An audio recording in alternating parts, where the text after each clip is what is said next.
Our speaker today is Leonard Davis. Leonard is a small animal veterinarian in Louisville, where he owns and operates Davis Animal Clinic. He's currently manages about 30 colonies by himself, practicing self-sustaining beekeeping, and he grafts and raises his own queens. He's got a full-time job. I was talking to Leonard, and he was extracting honey by himself, and that's a job. He's a good friend of John Benham, and anyone's a good friend of John Benham, I'm really looking forward to listening to. He is a EAS certified master beekeeper, an EAS Kentucky director, and he's president of the EAS, that's the Eastern Apicultural Society, where they just had their fall meeting outside of Louisville. He's president of the Bullitt County Beekeepers Association, he's a member of Kentucky Beekeepers Association and Kentuckiana Beekeepers Association. He teaches all over Kentucky with giving presentations to Beekeepers Association. And his presentation today is fall feeding, overwintering beyond. We're going to talk about fall feeding. We're going to talk about evaluating your queen, talk about what to do if you don't have a good queen right now, and how to get your bees ready for the fall. We need to produce good winter bees. So thank you so much, Buzz, for the introduction. That's great. I've been beekeeping about 10 years. Can everyone hear me okay? Yeah. All right, great. And basically got into it and kept bees with my grandfather when I was very young, and then later on got back into it once I got out of college, everything. And wish I would have started much earlier than I did. I missed a whole lot because of that, obviously. And I kept telling myself, I want to keep bees. I want to keep bees, but just finally doing it, and 10 years ago I started and haven't looked back since, obviously. And it's, it does become an obsession. I call myself a beeaholic. So it's one thing that a lot of beekeepers are just, once you get into it, it's hard to get out of it, So, but this year was interesting. And with my animal clinic, we kept COVID out of our office for a year and a half. And of course, they had a lot of mandates in Kentucky. We couldn't vaccinate or do routine things for pets for 3 months, last year, and got way behind. And so we're still way behind. And interesting phenomenon occurred in veterinary medicine is we didn't suffer. Actually, our business went sky high, way up compared to a lot of other businesses. People would just come out of the woodwork with their pets, I guess because they're at home and had a lot new puppies and kittens coming in. And I said, what in the world is going on here? And next thing you know, we're up 30%, for the previous year. I said, this is crazy. And we haven't caught up since, and people are still the same way. It's just every animal clinic in the Louisville area, I'm sure in the nation, is really, really busy right now, if y'all don't know that. But anyway, so I do work 6 days a week, and it's very difficult to take care of these colonies. And we just, like I said, kept code out of the animal hospital, and because we did curbside service like most animal clinics did across the nation. And my wife decided, back in April to go to Gatlinburg. And so she went down there and came back and was there for a week with grandkids and one daughter. And well, she brought COVID back to me, and so I caught COVID from my wife, essentially. And that was not good. I was out of work for 21 days and closed the clinic for 10 days. And luckily, the last week of my recovery, I spent 5 days in the hospital. But the last week of my recovery was in April, and we had absolutely gorgeous weather here in the 70s. It was clear every day, right in the middle of swarm season. And I told my wife, I said, I've got to get these bees taken care of. They're going to swarm everywhere if I don't. I pushed myself to the limit, really, I did. And I'm glad I did. She kept saying, you're crazy, but I had to do it because otherwise I had swarming everywhere. So I started out with 18 colonies and all those made it through the wintertime, and 18 went in, 18 came out.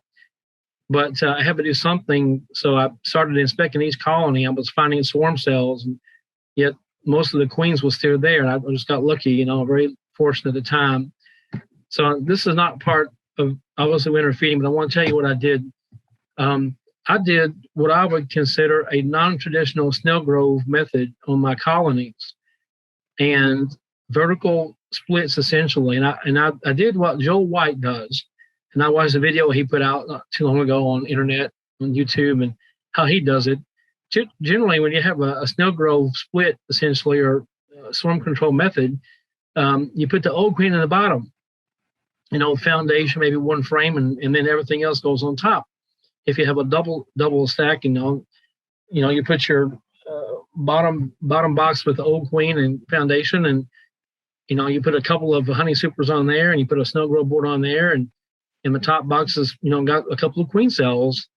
But he does it differently. He actually puts the old queen up top with uncapped, sealed brood on the top, and then I went through that, and I've had obviously found the queen cells and found the queen, and I cut out all the queen cells except for 2, and I put those in the bottom, and I put all the cap brood on top with the old queen. So I had bottom with queen cells, a couple of honey supers, a snow grow board, and then the old queen, a vertical split. And I had to think about 18 like that. Actually, I did not total 18. It was about, I think 12 actually. 12 of those we did, and time is taking process. It's very, very time consuming to do this.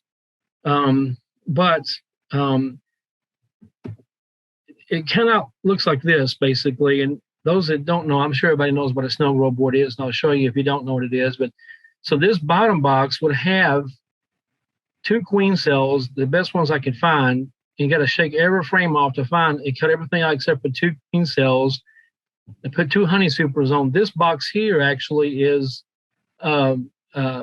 section comb honey that I put it down there. And then here's the snow grow board, and then the old queen is up here. Oh, the old queen's on the top. And so generally you have to manipulate these doors on this snow grow board, 4, 9, and 14 days. But he doesn't do it that way. Joel White actually, I don't know what he does exactly, but I didn't do it that way. I just basically let, of course, all the foragers go back to the bottom box, and then the other brood is emerging on the top. Well, they don't know any difference where they are. They just think that's their home up there. And so as time goes on, those become foragers, and that top box entrance gets really, really busy. So what I did, I actually closed the door that they were going into on top here, and open the bottom door, and then open the other door on the side on the top, so these bees could get out that direction. But all the foragers were coming out. This is where they came back to their home. Well, they can't get back in there again, so they went to the bottom box. And these colonies got huge. Like you're talking 60 to 80,000 bees in here. I started harvesting honey on May 31st. Now, normally I get about 600 pounds on the average. This year, I had 1,300 pounds, which is a lot, and I'm still bottling honey, actually. So, but that's a snow grow board. The beauty of this thing is every single queen made it back. The new queens did, except for 2. So I had queens in top and queens in bottom. Of course, as the season went on and harvested honey, I had no woodenware left. I had nothing left. So I had to then get rid of the extra queen and give them away or sell them to people, and then recombine these colonies. It's a time-taking process, but to me it was worth it to get the extra honey and the extra queens and the huge colonies. But that's something that if you haven't done that technique before, it's interesting how you can actually increase your honey crop at the same time, get good colonies, good sized colonies. That's what I did. And I still had a couple of swarms here and there, but not very many. And I ended up started with 18, and with the swarms and the splits, if you count each of these as a colony, it was 42 of them altogether by the time the season was over. And now I'm back down to 30 something now. I can't remember how many I have. It's 30 something. But anyway, that's that. Snow grow board. Now you can buy these through, Man Lake, Dedant. This actually is one came from Peter Zook, Amish fella. Y'all know, I know y'all know him, but he made this one here. So most of them have 3 doors, and then one space is no door, but his has obviously 4 doors, and there's doors on both the top. Okay, Snow Grove. So right now, this time of year, obviously, you need to make sure that you're queen right. And I spent the last 2 weekends, including this morning, going through each colony. This is after I've done my mite treatments to make sure I have laying queens in each colony. And if you don't have a queen at this point, you could be in trouble unless you can have someone that you know that's got one, or you can buy from somebody. There's people all the time in Kentucky looking for queens, and there's not many out there. Some people still have them, but there's very few queens out there. So what do you do if you don't have a queen? You all know this already, but first of all, you want to look and see if you have eggs. If I go to a colony and inspect, I don't want to spend a lot of time in there, because this time of year, you're going to get robbing started if you're not very careful. And so I look for eggs, obviously, and I also look for cap worker brood. Make sure I have cap worker brood and eggs. And if I go through 3 or 4 frames, try to get into the brood nest area, I look for the eggs. If I see eggs, I'm done. I'll get out of there as quick as I can. Unfortunately, sometimes if you have to spend more time looking for eggs or a queen, you could get some robbing started, and it can happen. So I make sure that all the entrances are reduced way down, sometimes all the way down to just one single bee can get into an opening. So what do you do at this point in time if you can't find a queen, you don't have a queen? Everybody knows this already. You want to combine a hive with another hive if you have to. So I like to use 2 sheets of newspaper. And the reason I do like to use 2 sheets of newspaper is because I had a case one time where I wanted to combine 2 colonies, and I put 1 sheet in there, and I moved the top box, which was not queen right, over to one that was queen right with 1 sheet. Well, and I always make little slits in there too, tiny slits. Well, they end up getting through too fast. And so all those bees went back to a spot that the previous hive was, the top hive was. And unfortunately, I had to take everything apart and put everything back over there again, and let them get back in their colony, and then do the same thing the next day. The next day I did 2 sheets, and it worked okay for me. So that sometimes happens. If you're not careful, they will get too fast, get out of there too fast, and go back to their original spot. So everybody knows what this is, laying workers. And I'm going to tell you that I've had cases before that either early on that's a queenless and broodless. Obviously, they don't become laying workers until they're actually queenless and broodless for at least 2 weeks. And then they start becoming laying workers. If you have shallow cells that are not extremely deep, I will tell you point blank, everybody tells you that the laying worker cannot lay in the bottom of a cell. It's not true. They can do it too. If your comb is not real deep, they can lay eggs in the bottom of a cell just like a queen would. And it makes it confusing sometimes for you trying to figure out, do I have a queen or not? Do I not have a queen? With time, I had a nucleus colony that did that. It was actually a swarm, and it was actually queenless. And all of a sudden, I'm seeing eggs. I'm seeing eggs in the bottom of cells. Okay, well, I have a queen. Time goes on. I inspect it. Eggs in the bottom of cells. I've got this drone brood popping up. And all of a sudden, I realize maybe I don't have a queen. But I still have eggs in the bottom of cells. And so another inspection. I never had a queen. The queen was never there. It was laying workers the whole time. And so don't believe that. Now, if you see this mess, obviously, it's classic. This is definitely laying workers, and there's no doubt about that whatsoever. So what do you do about this? So here's what it looks like if you have laying workers that are producing drones. The only thing they can produce is drones because the workers are not fertilized. So this lumpy, bumpy, hilly looking drone brood. So again, with laying workers, some people used to say you can take your laying worker colony out somewhere 100 yards away and shake all the bees out and bring them back and then requeen the colony, that kind of thing. Well, that's I don't know about that. I've never done it before and probably never will do it. Don't need to do that. But what I've done is, again, I've done either newspaper combined laying worker on top of a good, strong queen right colony, or I also will use a queen excluder between the two. So I would take the queen right colony on the bottom, obviously, put the laying worker on top.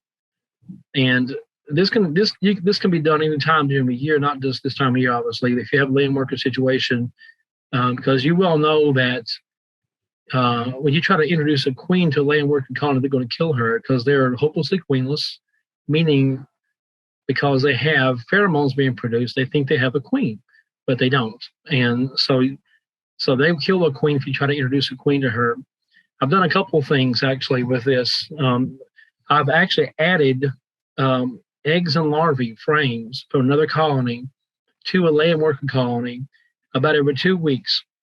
And what they'll do is just cap it over and they'll emerge, put another frame in there every 2 weeks, and they'll cap it over and every 2 weeks. And finally, after time, there's enough pheromones within that brood that's going to finally suppress those laying workers. And all of a sudden, they actually produce queen cells.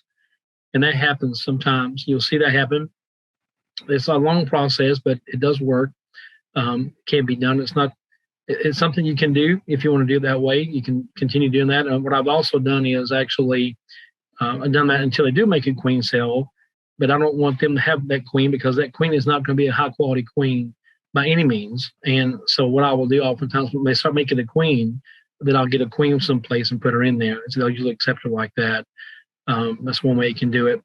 Another thing you can do is combine like this, either with a queen excluder or the newspapers, and then wait about, let's say, 7 to 10 days or so.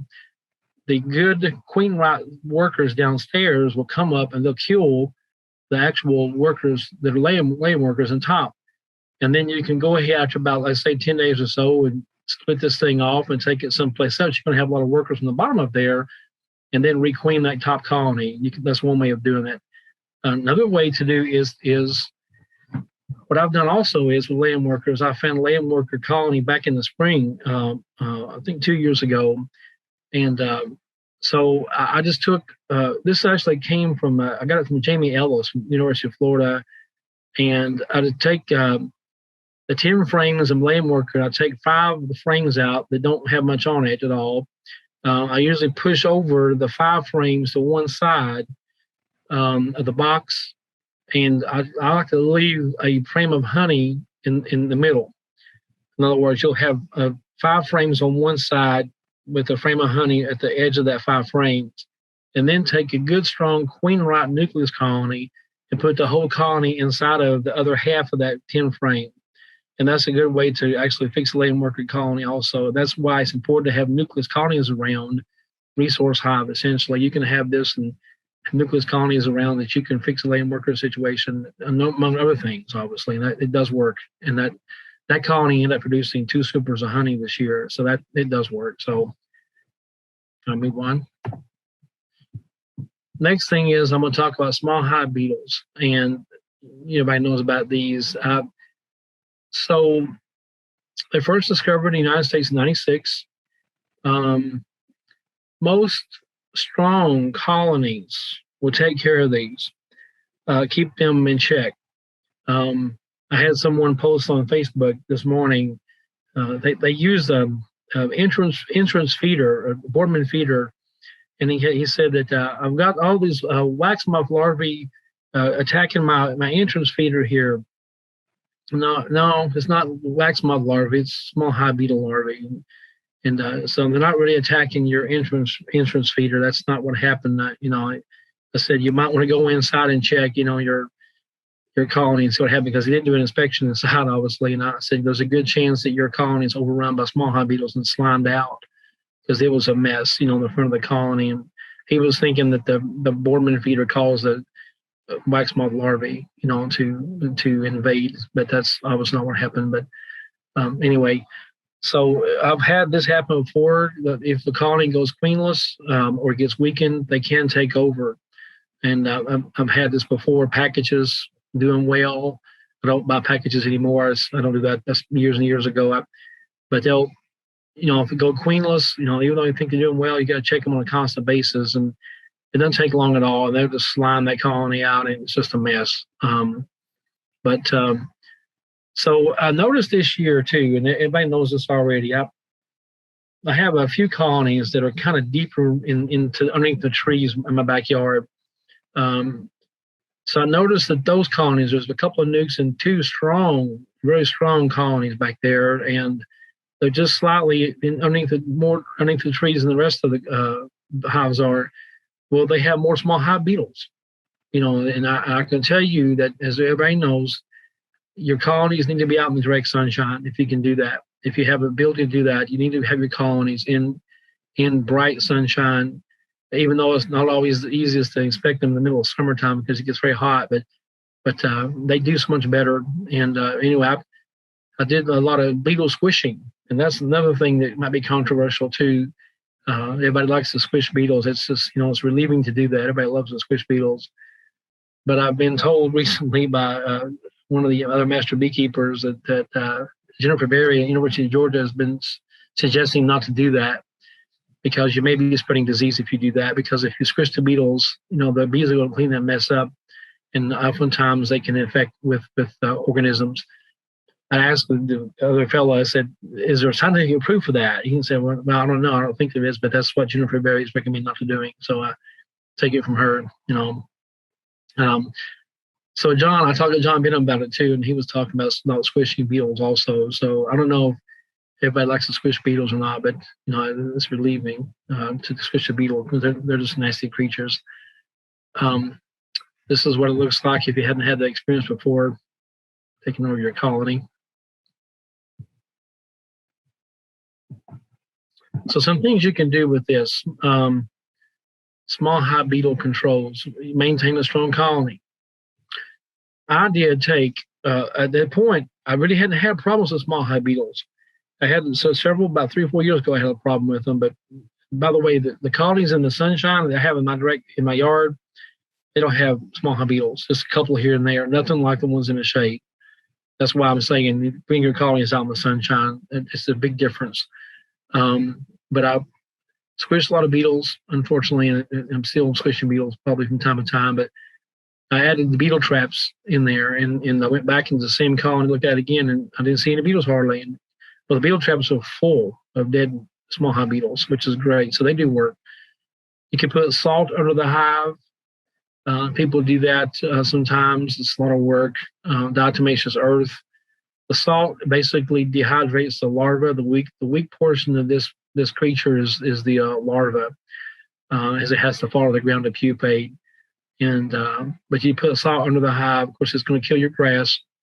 But it actually desiccates or dries out the larva. It kills it. And the diatomaceous earth, the way it works is there's diatoms and little tiny sea creatures that are very, very sharp. And as they hit this stuff, it cuts their cuticle, and they desiccate or dry out also, and they die. Of course, put your hives in direct sunlight, and then entomopathogenic nematodes.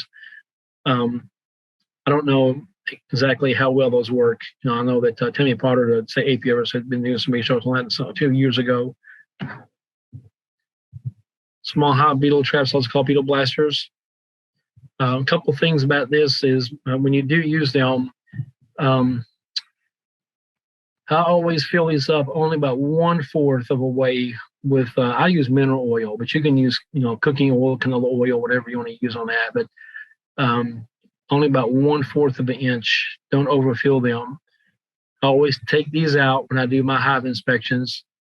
Get the hive tool underneath there and kind of gently pry it up, trying not to spill the oil out there, and then set them on another top somewhere and just lay them on the side.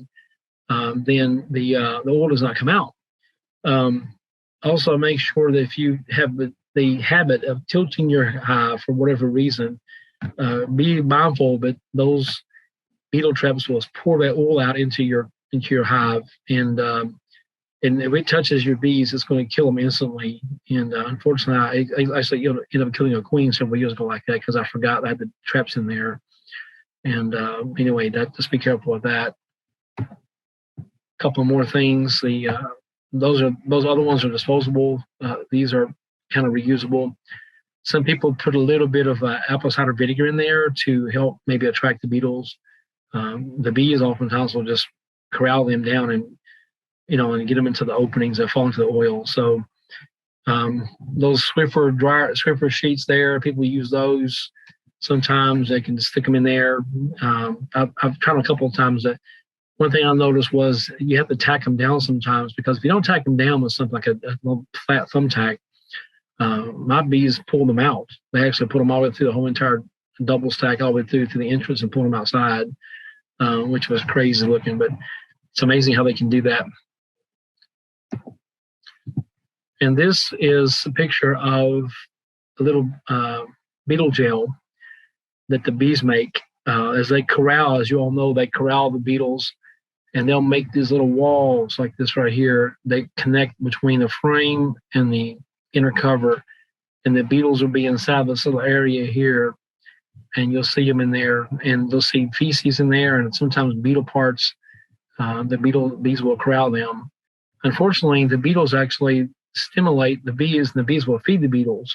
And y'all seen videos of that, I'm sure in the past, that the beetles actually get fed by the bees. It's kind of bizarre that they would feed something they're trying to get rid of, but they do. But when you go to open up your colony and pop that inner cover off, and you see beetles everywhere running around on the bottom of your inner cover, what you've done is, as you all know, is you have basically done a jailbreak, because the beetles were all corralled in those areas, and then you pop the lid open, you let them out. And so that's why it's scary everywhere, because they were there being held by the bees. And that's when you have the opportunity to squish them, and squishing still is controversial now. I know I can see more information on that though myself. Of course, as Buzz alluded to earlier, this is a big one here. I generally use ApiGuard, and I try to put it in if I can as soon as I harvest my honey. This year, I had a long process of getting the honey off. So I did treat both rounds. I did the half dose, and I haven't gone back and tested my bees yet. You want to wait at least 3 weeks after you actually get done treating your bees before you test them, because just in case you want some of the bees emerging. As you well know, the at least 3/4, the 7/8 of the beetles are in behind cap cells. So the alcohol wash is the best way to test for them, but it's limited. So I'm not so sure that the 2% or less. I don't know. I think that it has its limitations on what it can detect. As far as, but the best thing we have to use at this point, some commercial beekeepers, they have 1%. One mite they're going to treat. With the caricides. But number one loss of colony is caused by the small hive beetle. I'm sorry, the varroa mite. So another picture there.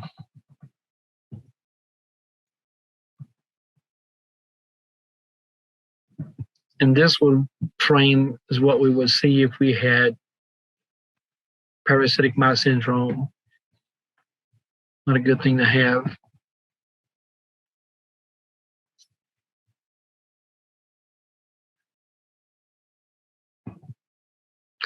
Something interesting is, y'all probably been told this before, but suppression of mite reproduction, SMR, as well as BSH. I don't know if you all know, some of you may not know this, most may not know it, but they will actually detect mites within the cell with the pupa, and they will uncap the cell in an effort to try to cause the mites to die, and they do die sometimes.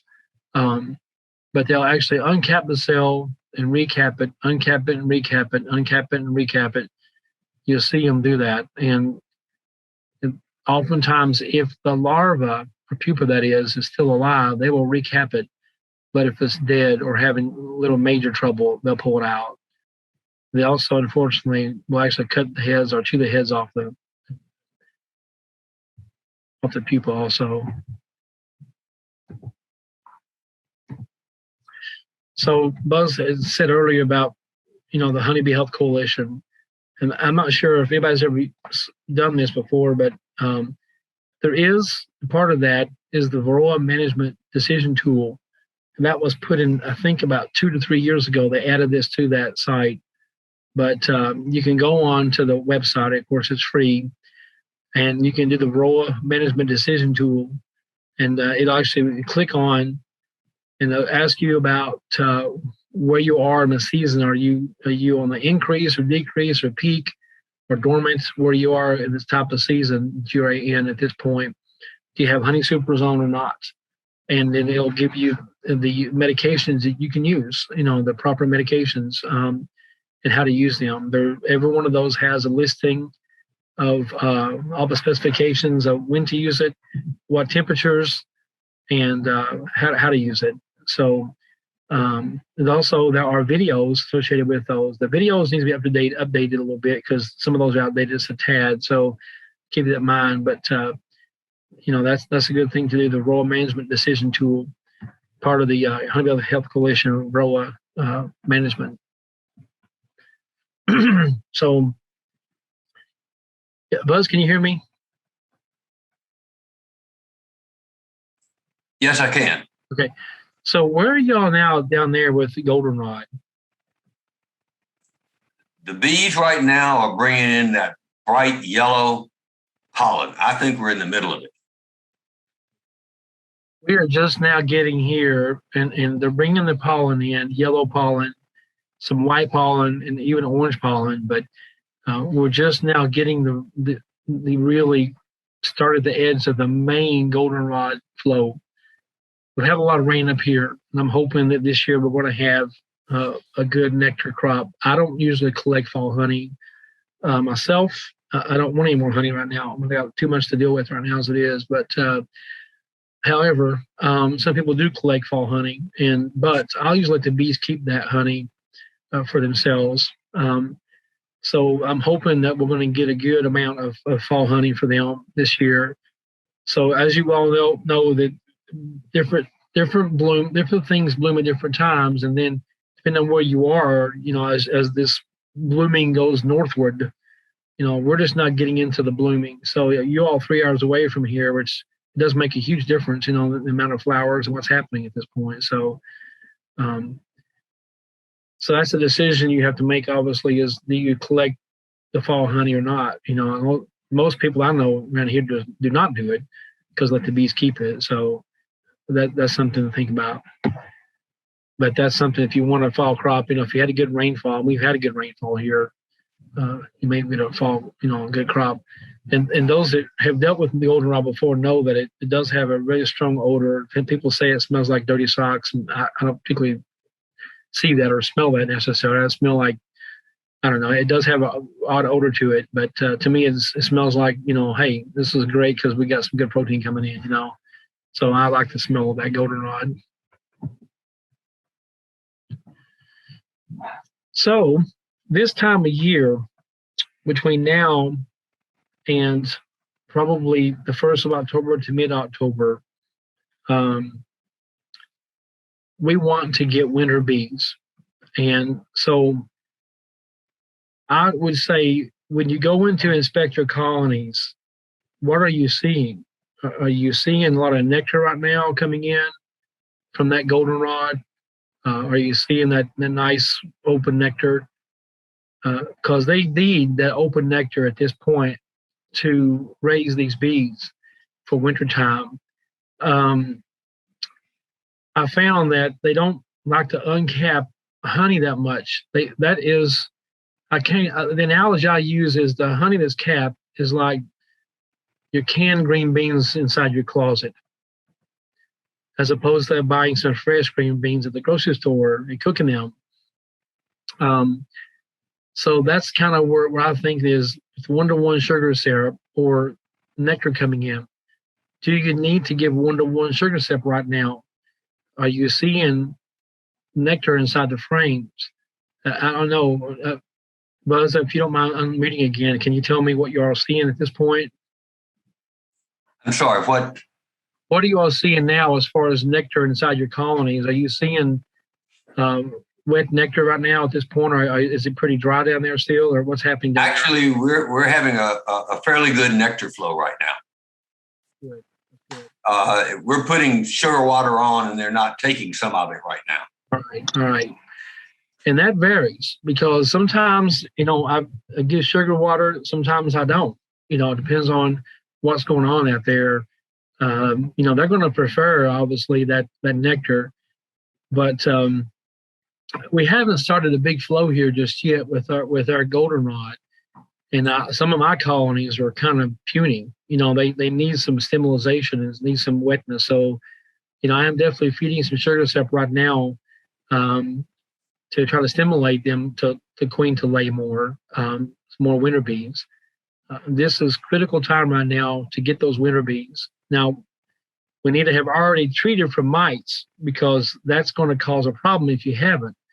And I've obviously talked to people now that they haven't even treated them for mites at all, and they don't understand why they're having trouble with their bees. It's because of mites, but they need the nectar. And if you're not seeing good nectar flow at this point, 1-to-1 sugar syrup, and some people still go ahead and feed it. That's okay. But like you said, they're not taking it very well. But yet at the same time, to me, it doesn't hurt to go ahead and do that.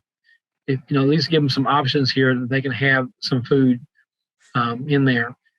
And then so it's important, obviously, that they produce and store the vitellogenin, a very critical glycolytic protein. It has the properties of sugar, fat, and protein, all three things. And these reserves get them through the winter and gives the winter bees the ability to start feeding larvae when the queen begins to lay in the winter solstice, after the winter solstice in the early spring. When the wintertime comes, there's not going to be anything out there from you. So they use their bodies essentially to feed those larvae, what's inside their bodies, that they're prepared to use. And y'all know that already. So I'm going to go ahead.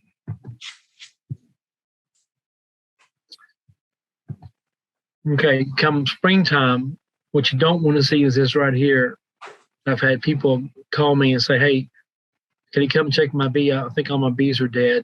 And I'll go to their house and look at their hive, and this is what I find oftentimes is complete devastation. A big clump of bees in the bottom, dead. And then all these bees with their butts sticking out have starved to death. There's not anything, and there'll be just not even one drop of honey or anything inside that colony. And it won't be that they've been robbed out because there's not any chewed cells. Just simply they starved to death. And I had one lady that had actually was a friend of mine. She had 4 colonies and went to do a mite treatment in January. And I asked her, we got there, and this is what we found, dead bees. I think, did you feed them in the fall at all? Well, yeah, I put some sugar candy on there. That's all I did, sugar candy. I said, you didn't give them any nectar or anything like that at all, any food, like liquid, anything in the fall? No, I didn't do that. No. So it's important they have food. More dead bees. So how much stores of honey do we need for winter? That varies. And I think at this point, I think John was saying last on his meeting we had y'all last month, he's kind of rethinking maybe we don't need as much as we think per se, but we say around here between 40 to 60 pounds. So that's not a huge amount. One 10 frame deep weighs 80 to 90 pounds full of honey. So it means a deep frame weighs about 8 pounds full of honey. So if you had just like 5 frames, really, 5 frames of honey, that might be sufficient to get them through the wintertime. Strategically placing the colony right above the brood nest. Some people like to use mediums only. So if you look at that, you're looking at 65 to 75 pounds for a 10 frame it weighs. So 6 pounds each. So let's say maybe eight frames of honey basically with the medium. It might be sufficient. But I'll do something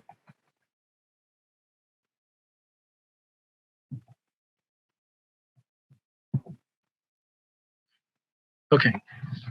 So later on in the fall, after this fall flow is over, to hunt, and I'll just tell you, after the goldenrod bloom is fading, then at that point you want to put on there lots of weight.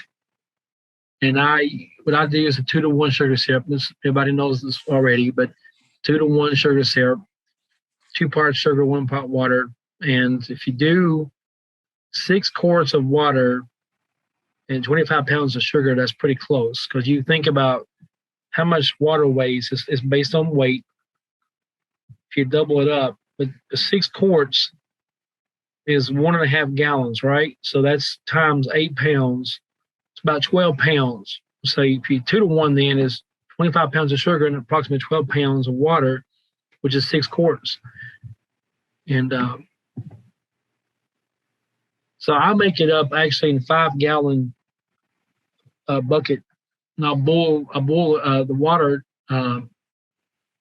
6 quarts in something, a big large pot, and I'll take a 5-gallon bucket and I pour 25 pounds of sugar in that 5-gallon bucket, and I use a large paint stirrer in my drill. Y'all maybe do the same thing, but that's a large paint stirrer, and I just boil the water until it gets boiling hot. Put the sugar in the 5-gallon bucket, plastic bucket already, and I just pour the water in there and take my drill and my large paint stirrer, and it just makes it up real good. It needs to be kind of really, really hot, and I don't like to boil sugar, obviously, but it's not going to be boiling the sugar. It's just going to be hot enough to where it melts it real well, and it does a good job, with that bucket. Of course, you can reduce that amount to make smaller amounts, and some types of feeders that people use. So Boardman feeder, I do not recommend any time of the year, in my opinion, using a Boardman feeder at the entrance. People do use them in the springtime, but I prefer not to do that just because of robbing. Hop top feeder, the frame feeder. The frame feeders, all different types of them out there. Some of them have good things in there to keep the beast from drowning. I actually made a little tiny, probably an 1/8 inch or less piece of wood cut widthwise and lengthwise to fit in here. Those things are beveled, so you want to make it to where it goes to the bottom essentially. And I put little holes in it across the top of it, just line of holes through there, and I just put the sugar syrup in there. And I usually use these when I'm doing queens, by the way. I don't use them with my main hives. I just use them when I'm raising queens. But I put the little board in there, and it kind of just floats up on top, and then as they eat it, drink the syrup, it goes down, it goes down to the bottom. It keeps them from drowning as much. If I use a Boardman feeder at all, I'm going to use it inside on top of the inner cover like this, and with a little plastic Boardman feeder, and they'll come up and take the sugar syrup, and of course they'll go through it pretty quickly if they need it. Change them out, or 2-gallon pail feeder, or 1-gallon pail feeder even on top like this with the holes in it. Also covered over with obviously another box like that too. And I also open feed. And some people think that's very controversial. But I will tell you, you need to open feed if you're going to do this pretty far from your colonies, like at least, I would say 100 yards out. And I actually take the 25 pounds of sugar, 6 quarts of water, boil it up, mix it up with the paint stirrer, and I put it inside these 5-gallon buckets. And I take straw. Actually, I use hay. I like hay better. And I'll take the hay and I'll put a good amount of hay down in there, probably at least a third of the container full of hay. And I'll push it down into the sugar syrup after it cools, of course, and then get it wet with the syrup. And I'll take 2 sticks, which are actually quarter round pieces that are cut like that. You can see them sticking up. and stick it down in the straw or the hay, all the way to the bottom of the bucket, and through the straw or hay, and that way the bees have something to climb out of there, and take the lid and push it down around the whole entire container until it seals, and except for where the sticks are. This allows them to come up and they get out of there easily. This kills very little bees. Some die, they do sometimes die, but not many. And they'll suck down about, I would say, this is about 40 gallons right here in a day and a half. Now, granted, I'm probably feeding some neighbors' bees too and other things. Very few yellow jackets. And I can tell you, a lot of people think this is controversial, and it may cause robbing. University of Guelph, Paul Kelly, that's how they feed their bees up there. They feed their bees in these 40 to 50 gallon drums, open feed like this. And that's how we do it up there too. And I know Lenny Simone, the master beekeeper, does it. Others people do it too. I don't have the time to every day go out and put feed on my bees. I don't have time to do that. So I'll feed them at least 40 gallons, 2 to 1, 2 weekends in a row, sometimes 3 weekends, depending on how much they need. They just think these are big flowers out there. And you say, well, it can cause robbing. It really doesn't, because all the bees are getting the same thing. They're coming there and getting the food. And I haven't seen a problem with robbing before in the past, so that's a good thing. But so University, like I said, University of Guelph, they do use it up there, and Paul Kelly recommends it.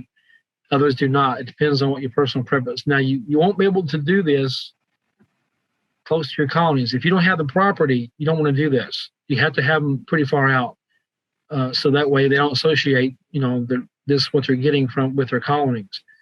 So they're pretty far out, or between a bunch of trees or something, like you have trees between there, and you're pretty far out, a tree barrier that they have to go around, because it, basically makes them think that this is just a source of nectar somewhere like big flowers, But if you too close to your colonies, it could cause some robbing. So I'll make sure we're pretty far out away from them when I do this.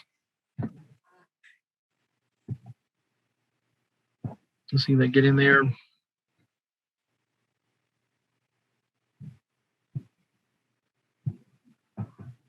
Mm-hmm. Interesting. Yeah. But you have to have the property to do that. If you don't have good properties to get them away from your colonies, I would not recommend that. You need to use the internal feeders and good security with those. Next thing I want to talk about, of course, later on, this coming up here in October, when the nights start getting cold, especially, don't forget a mouse guard. They can definitely cause a problem. Sometimes they get in there and decimate your colony, or chew up the comb and just make a big mess. But just use a good mouse guard. This is something real cheap you can do. Very, very, very inexpensive to do that.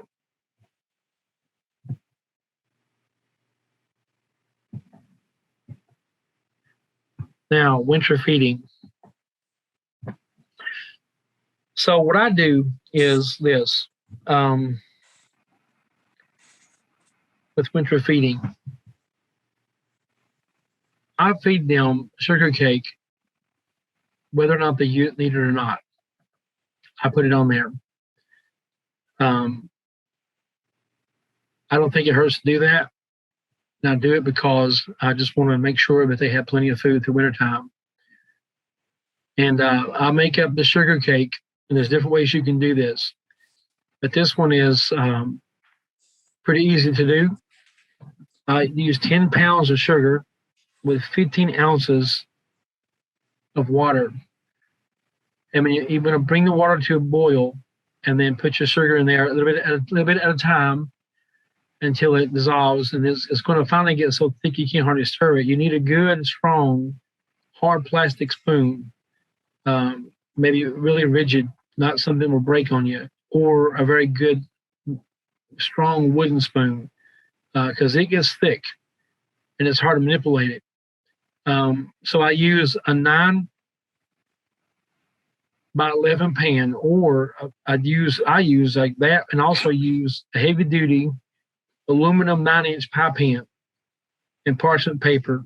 And what I do is I make up this sugar cake concoction. And by the way, there's two recipes: 10-pound, 15-ounce water, or 5-pound, 7-ounce water. Depends on how many cakes you need.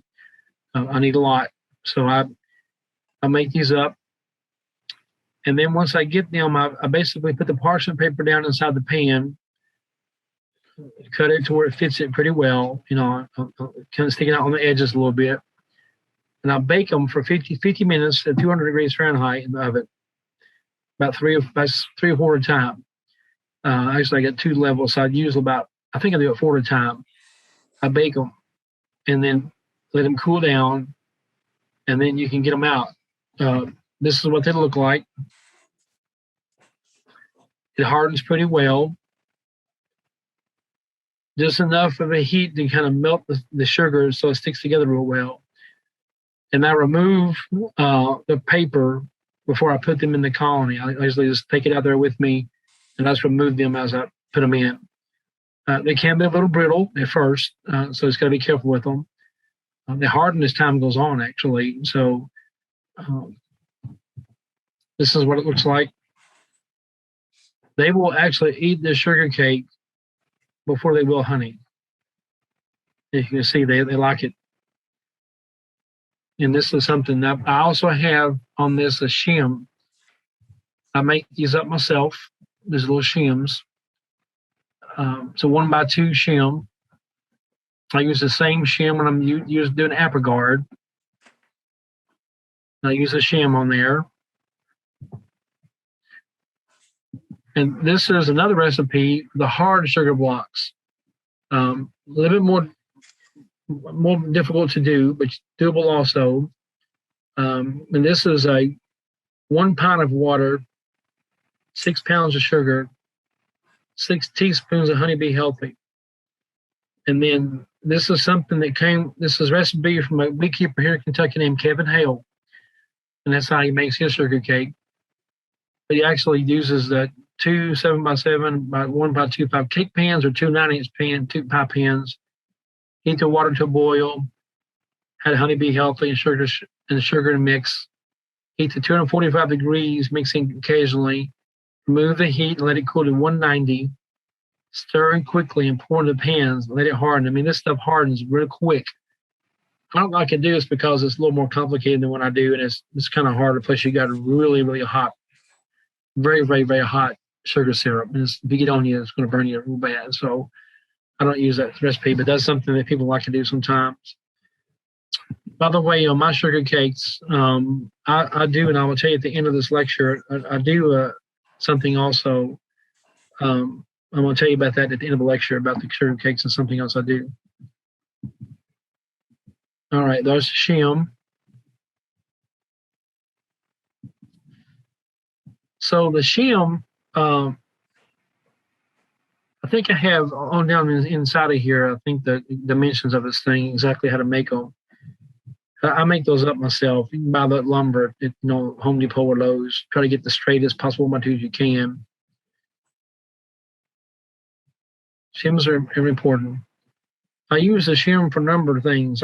This year, I actually end up using shims by drilling a hole in solid slanted downward on one side to use as an entrance when I recombine those snail grove double stacks.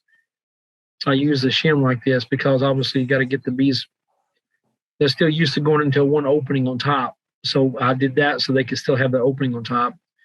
And by the way, on that snail growth thing at the very beginning I talked about earlier, not only does it help to have an upper entrance there, so because the bees that are foraging back for those boxes of honey, they have an upper entrance also. They don't have to take it downstairs and they have to bring it back up. The other bees bring it back up for them. They can load it there at the top with other bees, and so it's quicker too. So that probably helped too to get more honey production.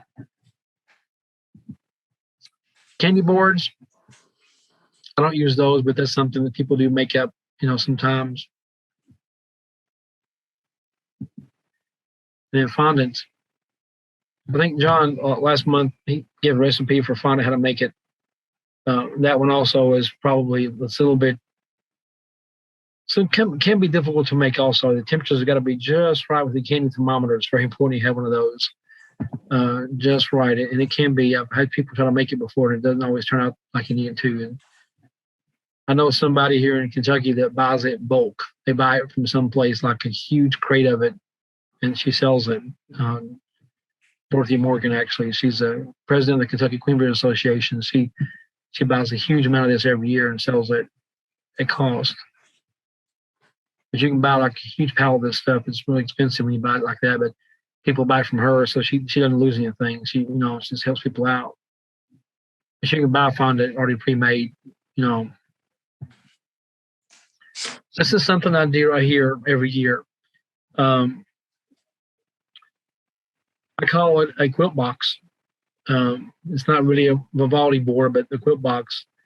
This is a 1x4 that fits on top of the colony. What I do is I take the inner covers off of my colonies and I lay that sugar cake on top of the frames. And then I put with the shim, then I put this on top of that to give good ventilation. And because you know that moisture kills bees. And if moisture comes up, it can actually fall back down and kill your bees.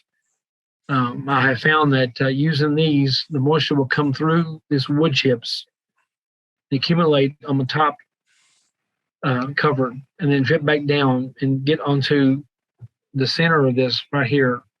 That'll be kind of damp. But if you put your hand down in there, it's as dry as a bone. So, and it has 4 openings, or 1-inch openings on each side. All 4 sides have 2 openings.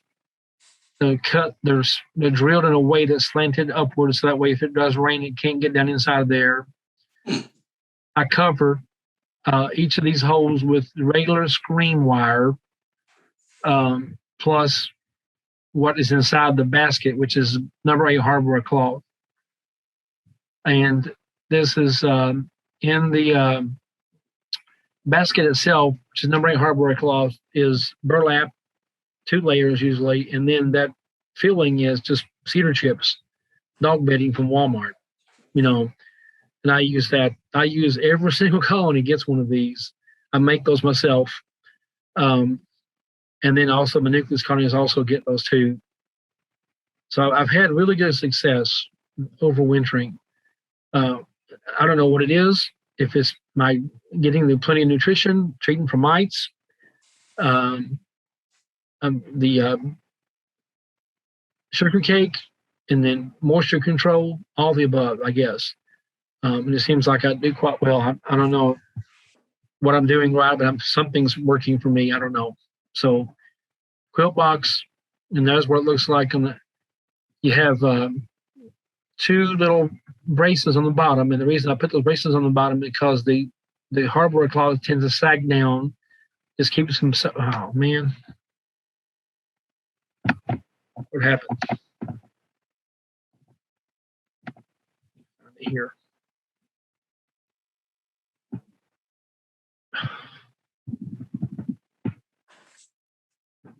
I'm having difficulty here. Go back to slideshow. Start from that slide. House is not showing up.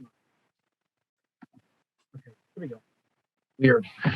So anyway, quilt box and the little braces on the bottom keep it from sagging down, because if it sags down, the bees are on top of that sugar cake and they will gather themselves on the hardware cloth. And so if you go to raise the quilt box up to put more sugar cake in, you don't want to squish your bees, so you put it back down. So I keep that raised up off of them. And also, you want to be careful if you take these off. I don't usually take them off in the wintertime. I usually raise them up and slide more sugar cake in there if I need to. Check them, back once or twice in the wintertime. That's about it. They usually don't go through it all. Sometimes they do, sometimes they don't, but usually don't go through it all of the sugar cake. But there's the dimensions, how to make that. Anybody wants to take a picture of that.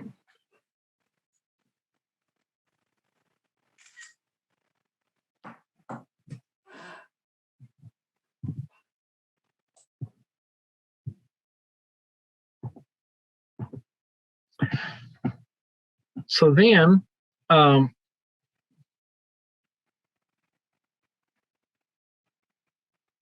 me go back a minute.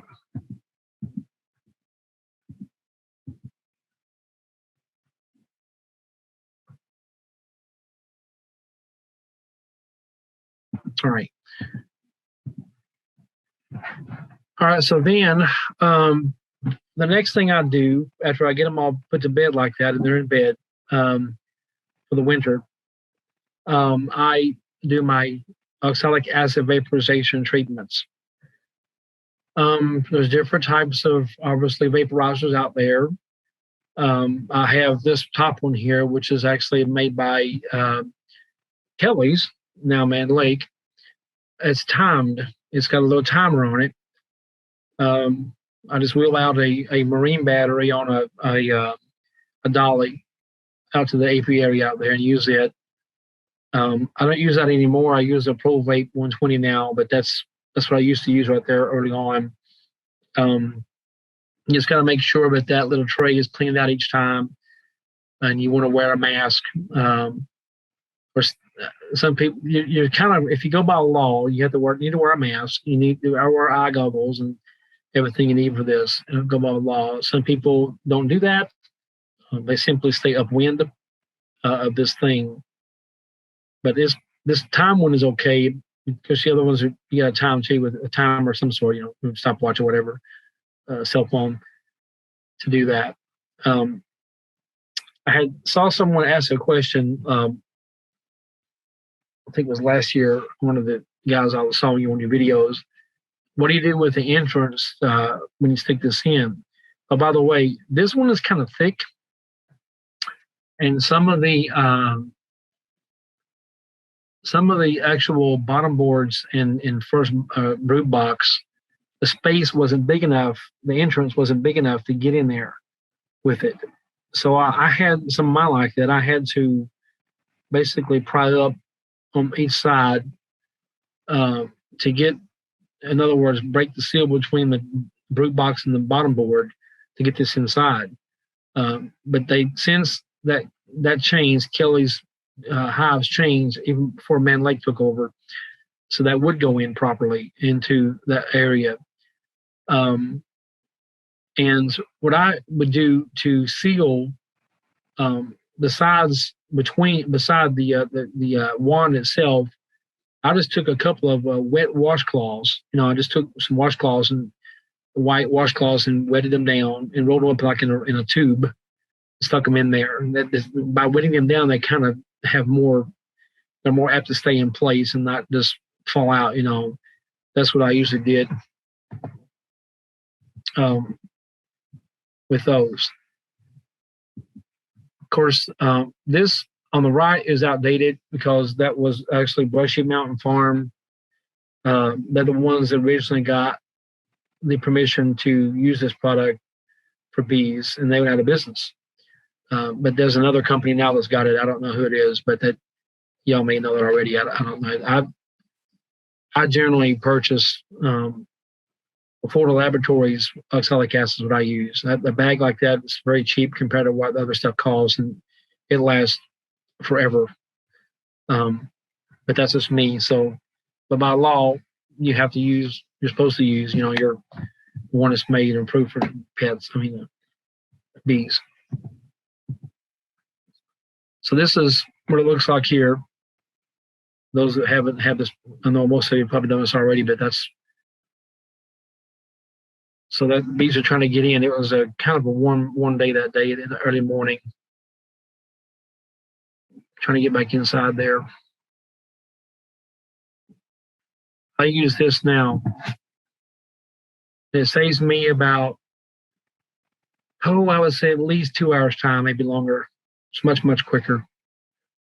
Pro Vape 910, Pro Vape 110. That's something that it's kind of pricey. It's cost like $400, something like that now, I think. I think there's others out there too that you can purchase. Of people that have this product at this point, they say when you do it when it's cold outside, like in about 45 to 50 degrees, you can get some crystallization inside the tube, and pipe cleaners just don't get it. I mean, it might have a small opening there, but over time, it'll continue to accumulate if you don't do something to clean out that tube. And what I found is the easiest thing for me is to take a cordless drill and a drill bit that is just slightly smaller in diameter than that tube is. And you can take that thing and just go up in there real fast and pull it back out. And you clean it out in no time. And because even though it might have a small opening, you're going to get some residual crystallization inside that tube. And it might eventually actually plug it off. Even though it's barely open, you still could plug it off. The pressure is so greatly increased that I've had them blow a top off before these things in the middle of doing the treatment because the pressure is so high. So it blow the whole thing cap off there. So drill bit works for me great. So that's something I use. Now, something else I do, and this may or may not be controversial for a lot of people. In the fall of the year, sometime probably for the next, let's say sometime next month usually, I will give my bees at least a quart of the concoction of tea tree oil, also called Melaleuca and wintergreen. I do not use lemongrass oil. Lemongrass oil is an attractant for bees, and that's what's in Swarm Commander. So you don't want to use that. I don't like to use lemongrass oil. I like to use these two here, and I feel like that. I don't know scientifically if there is a merit for it. I've asked the guy that works at Thomas, I can't think of his last name, Tom Webster at Kentucky State University, did a lot of research on Nosema. And I asked him, have y'all done any research on Nosema using essential oils? Well, no, we haven't done that. Well, last year, some people lost some colonies here in Kentucky, and we sent samples to the lab, and they had a lot of Nosema serenade or serrana, however you want to pronounce it. So it's out there, and it can be problematic. Now, you're not going to get dysentery like you think about dysentery caused by Nosema. Dysentery actually can spread Nosema. Dysentery usually is from feeding too much undigestible stuff, like John had alluded to last month. I think he did. But if they have to defecate inside the colony, they can spread Nosema because that's what they do. They clean up their mess, and they can pass it to each other. If they have another problem with dysentery, it can actually cause Nosema to get worse. But Nosema serenade doesn't do the same thing as Nosema serrana has in the past. I mean, Nosema apis, my bad. Nosema serenade is different. That's what's taken over as far as Nosema is concerned. I don't know if y'all have a problem with Nosema at all down there or not, but I know a couple of colonies here in Louisville area were tested, and they died, and they became like huge counts of Nosema. So I think it is a problematic at times.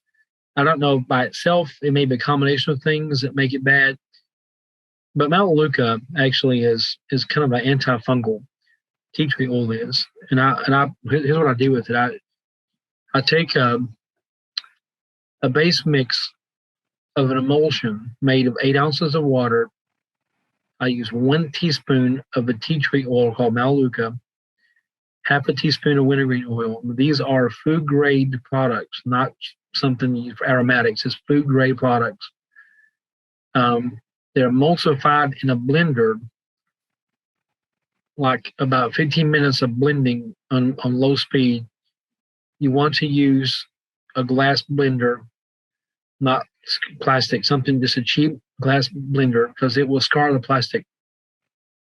I know that because I did one of those ninjas, and yeah, it wasn't very pleasant for my wife.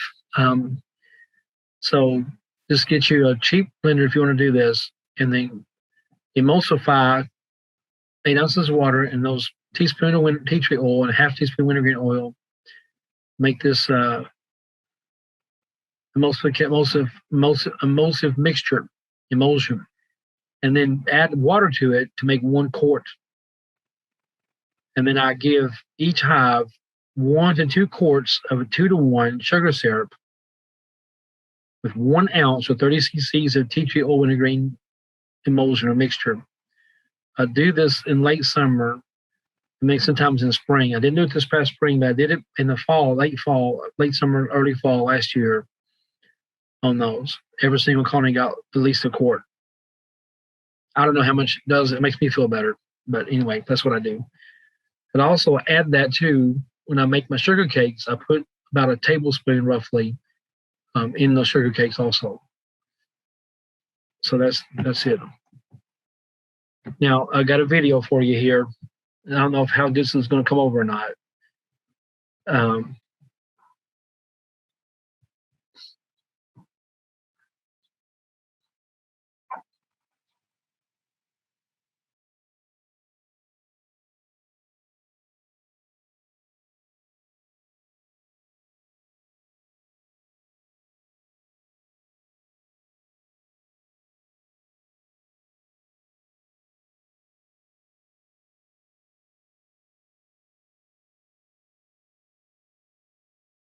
Anyway, you know how hard it is to get a film a queen laying an egg. It's pretty hard to.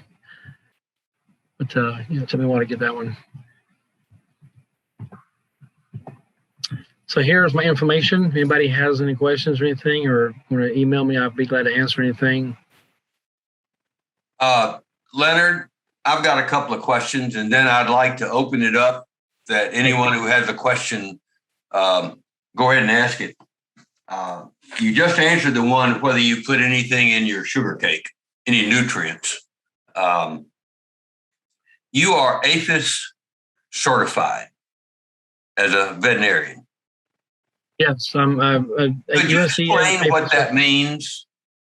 Okay, so what happened was normally I would just class 1, category 1, they call it, certified for years, and that allowed me to do just write health certificates for dogs and cats if they had to fly somewhere. Then, as of January 2017, okay, USDA and FEL made a law, they made a regulation that you could not get terramycin or any other drug, Thailand, to treat your bees for like a European foul brood. And that's a whole new another lecture altogether, obviously, all that diseases. I got a lot of that diseases I do. Or I don't normally recommend treating your American foul brood because that's I recommend burning those hot colonies, unfortunately. It was interesting to me because I actually had somebody posted, I think in West Virginia, that they dumped all their bees out on the ground and shook them off and put them in another colony and new frames and new box everything, and then they burned their equipment. They burnt their frames, but they kept the boxes. They were going to have them autoclave, which we do that autoclave in Kentucky. We have autoclave in Kentucky, by the way, that we use from time to time. And they were going to keep the bees. I'm thinking, wow, I wouldn't do that. I just wouldn't do that. But so they actually do it over there apparently, and they're having trouble. They had some way far eastern Kentucky and West Virginia, and all the way up the East Coast has had some AFB recently. And I know I talked to several of the East Coast master beekeepers this past month or so, and they said, yeah, we're having some American foul brood up in New Jersey and Delaware and all through there and New York. I said, really? So we had, I think, a case here in Kentucky. It was about this past month or so. It was on the eastern part of the estate. I'm not sure how close it was for West Virginia or not. But anyway, that's another story. But in order to get medication for like European foul brood, and usually the tylosin, terramycin rather, is the antibiotic of choice. if you use antibiotics as opposed to just requeening and giving good nutrition, that can help too oftentimes. Although we did see some possible issues with some resistance going on, you have to have a veterinary feed directive. In other words, a veterinarian has to come to your property and inspect your beehives and give you a diagnosis. That's the law. And I had somebody tell me, oh, yeah, we had some European farm root. And our dog veterinarian we see, he just ordered us a veterinary feed directive. I said, did he come out and inspect your hives? No, he just knows us real well. I said, no, he can't do that. That's not legal. He has to come in there because you have to have a veterinary client-patient relationship. That's critically important. All that is written up, and with them. So the veterinarian needs to be coming and inspecting your beehives and give them diagnosis, and treat them that way. Doesn't matter if he's afraid of bees or not. He needs to be somebody that can do that. But that's what it means. So, but because they have classified honeybees now as livestock, I had to do Category 2, which means I had to go and do online 6 modules that they put out about diseases and things. And one of them actually is honeybees. And even a person that's not a veterinarian can go online and do these. Actually, there's one about honeybees. It's actually a very good thing. The AVMA helped put this thing together for them, for USDA. But that's what it means. Is that what did I answer your question, Buzz? Yeah, because if you have European foul brood, you've got to treat it, and finding someone who can prescribe it and is difficult. But yes, okay, yes, it is. I'm hoping to here in Kentucky. Now that I'm a master certified, I'm going to try to get. We have a veterinary conference here every year in Louisville. Mid-American Veterinary Conference is mostly Kentucky State veterinarians. Big conference every year here. I'm hoping to be able to teach some of this if I can in the future. So, go ahead. Are there any other questions from the audience? If so, turn on your audio and ask it. Hey, Leonard, one question. Have you heard anything about oxalic acid treatment being damaging to the bees' sense of smell, or they're damaging the antenna? Have you heard anything about that? I have not actually heard anything about that. I know that there was a question before about actually causing the spiracles, which are the air breathing tubes openings, getting damaged, filled with a crystallization like that too. But they're actually doing now experimenting down in Florida. Cameron Jack, University of Florida, they're doing like double dosing with the oxalic acid vaporization, like large amounts compared to what they usually do as research right now. Thinking it may even do more than we think if we do a higher amount. So I haven't heard anything about antennas or anything like that at all. I mean, it wouldn't surprise me if it wouldn't, but I do it every year, and my bees were very strong this year. I'm going to go back. I'm going to go back a little bit because I should have said this earlier. Oxalic acid vaporization treatment. Now, I didn't say this. I'm glad y'all said that. What I do generally is now oxalic acid vaporization has been recently legalized to do it while the honey supers are on, which makes no sense to me whatsoever, because it only works really whenever there's very little to no brood inside the colony. It doesn't really get behind capped cells. Now, there's some research going on that's saying that high doses of it may get behind capped cells, but I don't know if that's coming out. So it's still in the process of being researched right now. I don't know about that just yet. But right now, with this dosage we're supposed to be using with it, and based on what it says on the packaging, that it will not really kill mites inside the capped cells. It only kills so-called phoretic mites. And by the way, that term cracks me up because you say phoretic mites. Well, the word phoracy actually is not what they're doing, because phoracy, by true definition, means that you actually have one animal hitching around on another animal without harm to either one. That's actually phoracy. So they're not really phoretic mites. They're actually parasitic mites. That's what they are. They're very much parasitic mites. And that's where the oxalic acid kills is on. But I generally, even though we probably still have a lot of brood at the end of October, I oftentimes hit them around Halloween with oxalic acid. And I'll do them again at Thanksgiving. And I do them again at Christmas time. And sometimes I'll do it in January even. But usually I do it October 31st, roughly, if I can get a good weekend there. It's no bad weather. And I do it on Thanksgiving because I have a day off the day after Thanksgiving. And there at Christmas because I have a day off from Christmas, from work. And again, for me, it's my scheduling. I work, like I said, 6 days a week. But those are 3 times I do that treatment. And maybe that's what's helping me get through winter time with my bees. I don't know. It's very possible. It could be. I don't do any treatment in the springtime. I don't do any treatment in the springtime at all at this point. I never have, but I do definitely treat them though in the summertime. At the end of after the honey's pulled, I do Apigard usually. That's what I've done so far. I think that's a good part to use. It's easier for me, and I usually get the tub instead of the individual trays because I have so many colonies, and it's pretty easy to do. So, and I also found out too that with the double dosing on that thing, if you'll think about it, if you'll do that, if you have a center hole inside your inner cover, make sure that your little piece of paper if you're using the tub, is right below that hole.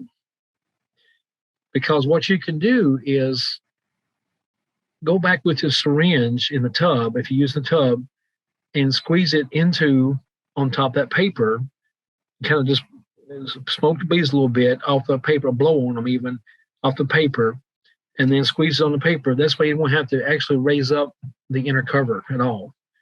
It will save you some time in having, because this year, the ones after I realized, okay, every colony, it was just absolutely, the inner cover, on the bottom inner cover was packed full of bees. So I had to do something with them, and if I raised the inner cover up and put the stuff in there on top of the paper that's in there, or piece of paper, or whatever is in there, John uses wax paper, then I have all these bees I got to deal with, because if you lower the lid back down, you can go squish bees. Unless you take the whole entire lid and tap those bees off, get rid of them somehow, it's going to be hard to close without squishing bees. So I realized halfway through my treatment, the second treatment, I said, why don't I just go ahead and squeeze from the syringe to the hole onto the paper? It saved a lot of time and didn't squish any bees. That was good. Leonard, thank you. I appreciate it.